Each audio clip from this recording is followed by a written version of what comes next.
Today's episode is brought to you by Mazars. SoundCartel.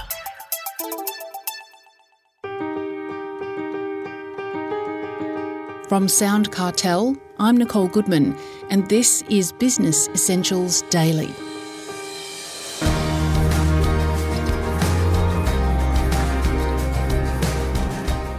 Increasing inflation has made doing business that much harder. But it's harder for everyone, including your staff. So how are they coping with cost of living pressures and skyrocketing mortgage repayments? Is there anything you can do to support the financial well-being of your team? That's the question we ask money expert Jacqui Clarke. Jacqui's a chartered accountant and was a partner at Deloitte for 11 years. She's just written a book, Stop Worrying About Money, Start Planning Now to Secure Your Financial Future. Chris Ashmore begins by asking Jacqui how employees are affected by financial stress. I think it's really significant, Chris. It actually is a massive distraction for people. So I think it really influences performance at work.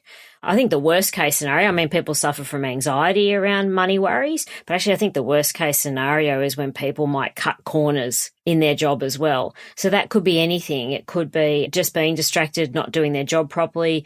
It could be that out of desperation or just sheer need that they've set up another business or a side hustle from their day job, which requires them perhaps to leave a little bit earlier than they used to. So I think it's all encompassing the impact that financial stress has on people and certainly what that brings to the workplace. Should a boss be concerned if an employee has a side hustle? Everyone's different. I like the idea that people are engaged in thinking more broadly about what it's like to run a business. So the nice side about someone running a side hustle is they kind of get you a bit better.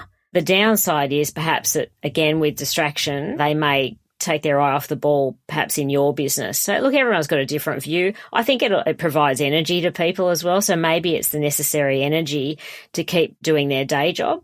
I do talk with a lot of people who do establish side hustles. So I think one of the important transitions is when it moves from being a side hustle to perhaps something more serious and you have to give up your day job.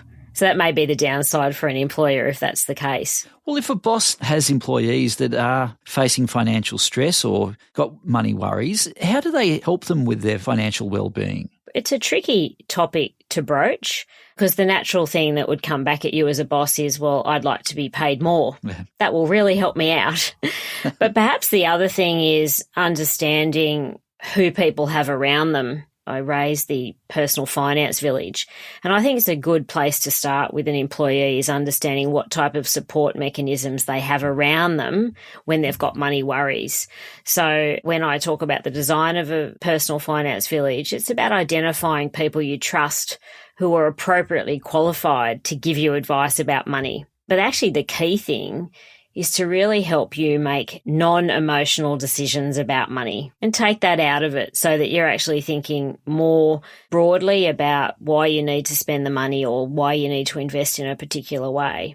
But I think it's important to make sure that you've got qualified people around you who know what they're doing.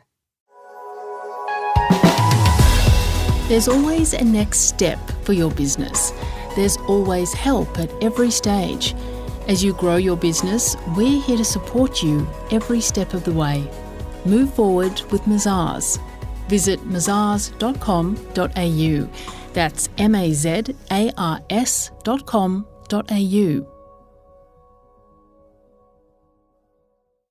And who would those qualified people be? Are these financial advisors? They can be. And I think, Chris, just on that point in particular, there's been a number of pretty high profile issues with financial advisors, and Melissa Caddick's one that's probably most well known to people. What I say to people is make sure that you do investigate and confirm people's qualifications. But yes, financial advisors are those types of people, accountants, lawyers. Sometimes just a business coach could be somebody who can at least help you think through how you build out your personal finance village. I personally have a coach and I think they're a part of that village for me. They inform perhaps how I might be working on my business or building my business. So they're part of it. I'm the numbers person anyway. But the reality is I still have an accountant. I still have a lawyer. I have people around me that can help me or guide me in making balanced decisions. So it's like having your own trusted advisor or your little board, a group of people that you can tap into, and preferably not your mate who's always got the latest and greatest investment idea. That they just got off Google. That one. Or they picked up off the front page of the AFR. So just to be clear, a personal finance village are people like accountants and advisors and coaches, that kind of thing that you can lean towards and get their expertise. Yeah, definitely. I just think that it's not something that you necessarily need to solve yourself. I do encourage people, of course, to do research. I think one of the most critical things is that people do research about their spending, what they're thinking of investing in, or businesses they're considering buying. You've got to do your due diligence. You need to do your research. So it's important that you understand it first and then go and seek advice from others. Is it important that the boss and other people in the business are a bit more aware of what they talk about in the office? And by that I mean if the boss has just bought himself a new BMW or someone else is going to go on a 1-month trip to Europe, that might be seen not in the best light by those that might be struggling with their finances. Yes, look, this is something I'm really in tune with, having been a partner in a big professional service firm for 20 years. The car park was the start of those conversations. You'd know who had a new car. You'd know when people were away. I do think that it's problematic, though, as a boss, flaunting these types of things. I mean, you can't not drive in and park at the office if you're lucky enough to have those types of facilities. But I often hear from people who work in businesses, oh yeah, the boss has just been away and X, Y or Z. It's pretty hard these days not to be transparent though, because I think we're so focused on flexibility.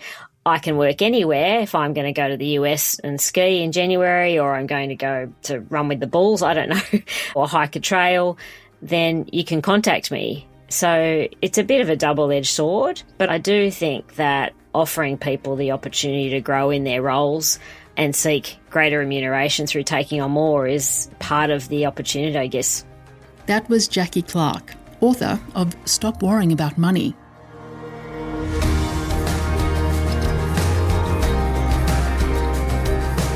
This episode of Business Essentials Daily is produced by the team at SoundCartel. Thanks for listening. I'm Nicole Goodman.